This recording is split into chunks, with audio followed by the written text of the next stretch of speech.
আসসালামু আলাইকুম সবাইকে। আমি বাংলাদেশি আম্মু ঢাকা ক্যান্টনমেন্ট থেকে সবাইকে ওয়েলকাম জানাচ্ছি। কাছে দূরে যে যেখান থেকে আমার ভিডিওটি দেখছেন সবাই অনেক বেশি ভালো আছেন। আমিও আল্লাহর অশেষ রহমতে অনেক ভালো আছি। প্রতিদিনের মতো আজকেও আরেকটা নিউ ব্লগ নিয়ে আসলাম। আশা করি আপনাদের ভালোই লাগবে। আজকে আমি শুক্রবার সকাল থেকে বৃষ্টি বৃষ্টি আর ঠান্ডাও পড়েছে। ভাবলাম যে পরিবারের সবাইকে খুশি করার জন্য এখানে হলো গরুর মাংস রান্না করব, ভুনা খিচুড়ি আর রোস্ট করব। পরিবারের সবাই রোস্ট পছন্দ করে আর এই খাবারটা তাদের অনেক পছন্দ। সেই জন্য ভাবছি যে আজকে পরিবারকে খুশি করাই, সেই জন্য রান্না করতেছি। আর আমারও বিশেষ করে শীতের মধ্যে বৃষ্টির দিনে খিচুড়ি অনেক পছন্দ। সবার পছন্দের খাবারটা আজকে রান্না করতেছি আর আপু ভাইয়াদের মাঝে শেয়ার করতেছি। অবশ্যই তোমাদের আজকের ভিডিওটা অনেক ভালো লাগবে। এখানে আমি গরুর মাংস, হাড় গরুর মাংস, এটা কুরবানির মাংস। হাড় মাংস কিন্তু রান্না করব বলে আর রান্না করি নাই। আজকে ভাবছি যে রান্না করি। শীতও যেহেতু পড়েছে আবার বৃষ্টিও নামছে, সেই জন্য আজকে সেই সুযোগে আর রান্না করতেছি। আর হাড় মাংস যেহেতু সবাই পছন্দ করি, এখানে সমস্ত মশলা দিয়ে ভালোভাবে মাখিয়ে আমি প্রেসার কুকারে কষিয়ে আজকে রান্না করব। ঢাকনাটা পরে দেব, আগে ভালো মতন কষিয়ে নেব। এখন এই যে আমি এখানে প্রেসার কুকারের মধ্যে পেঁয়াজ গরম মশলা দিয়ে ভালো মতন নেড়ে নিলাম। এখন এই যে মাংসটা আমি দিয়ে অনেক সময় কষাবো। কষানোর পরে তারপরে পরিমাণ মতো পানি দিয়ে তারপরে ঢাকনাটা দিয়ে দেবো। আগে ঢাকনা দেব না। এরকম করে রান্না করলে মনে হয় পাতিলেই রান্না করছি, অনেক স্বাদ পাওয়া যায়। আপুরা তোমরাও এরকম রান্না করে ট্রাই করে দেখতে পারো আর কমেন্টের মাধ্যমে আমাকে জানিয়ে দিবা।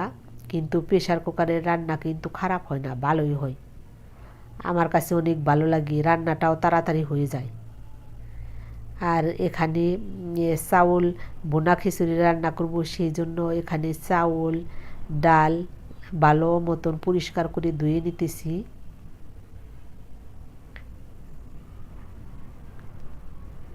পরিষ্কার করে ধুয়ে তারপরে আমি সব সময় রাইস কুকারে খিচুড়ি রান্না করি। আজকে একটু ভিন্নভাবে খিচুড়ি রান্না করব, কারণ আমি সিলভারের পাতিলের মধ্যে আজকে খিচুড়ি রান্না করব। সিলভারের পাতিলের মধ্যে সমস্ত মশলা কষিয়ে তারপরে খিচুড়ি রান্না করব। সবসময় প্রেসার কুকারে রান্না করি, আজকে পাতিলের মধ্যে রান্না করতেছি। এখানে সাদা তেল, সরিষার তেল, গরম মশলা, পেঁয়াজ কুচি এগুলো দিয়ে ভালো মতন সমস্ত মশলা দিয়ে তারপরে কষিয়ে তারপরে চাউলটা দিয়ে কষাবো। তারপরে পরিমাণ মতো পানি দিয়ে দেব। কিন্তু আপুরা সবাই আমার চেয়ে অনেক ভালো রাঁধুনি, অনেক ভালো রান্না করতে পারি। কিন্তু রান্না করতেছি কি আর বলবো, সবাই আমার চেয়ে ভালো রান্না করতে পারি। আমি একে একে সব মশলা দিয়ে দিতেছি, তেলের মধ্যে দিয়ে ভালো মতন কষিয়ে নিব। আর এখানে আমি 2 পট চাল দিয়েছি, 4 পট গরম পানি দিব। এখন এই যে মশলা আমার সুন্দর মতন কষানো হয়ে গেছে, এখন চাউলটা দিয়ে তারপরে আবার কিছুক্ষণ কষিয়ে নেব। ওদিকে আমার প্রেসার কুকারে মাংসটাও রান্না হচ্ছে, এদিকে আমি খিচুড়ি বসিয়ে দিলাম। আজকে খিচুড়ি রান্নাটা অনেক মজা হয়েছিল, কিন্তু আমি পরে ভয়েস দিতেছি। রোস্টটাও অনেক মজা হয়েছে, কিন্তু আমার মেয়ে অনেক রোস্ট পছন্দ করে, তার জন্য বিশেষ করে রান্না আজকে। এই যেভাবে আমি খিচুড়িটা সুন্দর মতন কষিয়ে এখানে হলো 2 পট চাউল, 4 পট পানি দিয়েছি। আর এদিকে আমি আমার ওদিকে গরুর মাংস খিচুড়ি প্রায় হচ্ছে, প্রায় কমপ্লিট হয়ে গেছে। আর এইদিকে আমি রোস্ট করার জন্য মাংসটা প্রসেস করে নিতেছি। এখানে হলো সামান্য একটু লবণ ভিনেগার দিয়ে ভালো মতন মাখিয়ে তারপরে আমি ভেজে নেব, ফ্রাই প্যানের মধ্যে ভেজে নেব। আর ব্রয়লার মুরগি দিয়ে আমি রোস্ট করতেছি, কারণ আমার মেয়ে ব্রয়লার মুরগি পছন্দ করে, কিন্তু সোনালি মুরগি সে পছন্দ করে না। কিন্তু এই ব্রয়লার মুরগির রোস্ট তার অনেক পছন্দের একটা খাবার, সেই জন্য আমি রান্না করতেছি এই ব্রয়লার মুরগি দিয়ে। এরকম করে ভেজে রান্না করলে রোস্ট ভালোই লাগে, খারাপ লাগে না, অনেক মজা লাগে।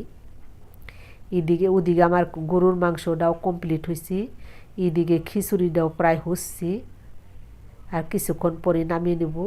ওদিকে রোস্টটাও ভেজে নিতেছি, 3 চুলায় 3টা বসিয়ে দিছি।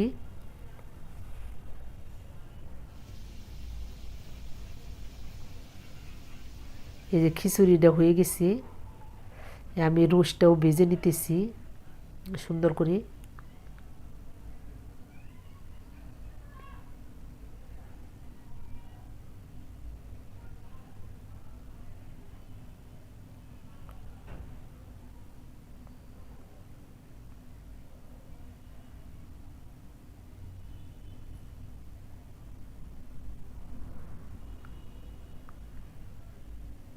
খিচুড়ি আমার রান্না কমপ্লিট হয়েছে। আমি নামানোর আগে এখানে কিছু ধনেপাতা, কয়েকটা কাঁচামরিচ দিয়ে দেব। আর এখন হলো ধনেপাতার সিজন, শীতের সিজন, সব কিছুর মধ্যে ধনেপাতা দিলে ভালো লাগে, খাবারটা অনেক ভালো লাগে, সেই জন্য ধনেপাতা দিয়ে দিলাম। এখানে হলো মুরগিটাও ভাজা কমপ্লিট হয়েছে, ওদিকে আমার গরুর মাংস খিচুড়ি কমপ্লিট হয়েছে। রোস্টে রান্না করলে হয়ে যায়। আসলে মাঝে মধ্যে এরকম রান্না করে পরিবারের সবাইকে খুশি করাইতে পারলে নিজের কাছেও ভালো লাগে।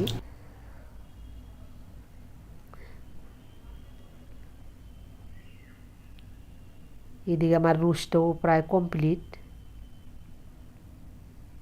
সব কিছু দিয়েছি। এখন নামানোর আগে আমি কিছু বেরেস্তা, এই যে গরুর মাংস কালার এরকম হয়েছে,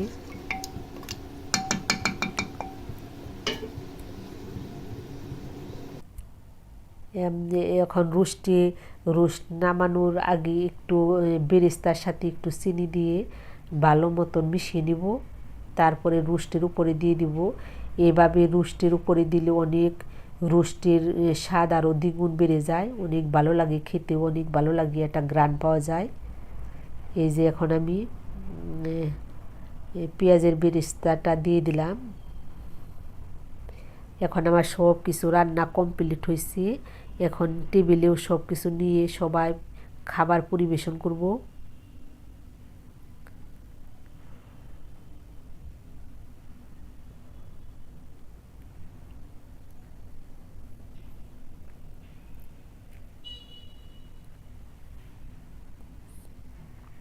আমি এই যে খাবার দাবার সব কিছু টেবিলে নিয়েও এসেছি, এখন খেতে বসে যাব সবাই। আর খিচুড়িটা আমি পাতিল ধরেই নিয়ে এসেছি, কারণ খিচুড়ি ঠান্ডা হলে ভালো লাগে না, পাতিলের মধ্যে থাকলে গরম থাকবে, সেই জন্য।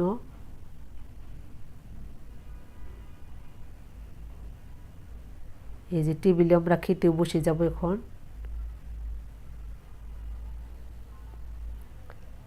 খিচুড়িটা অনেক মজা হয়েছে, পরে বয়স দিতেছি।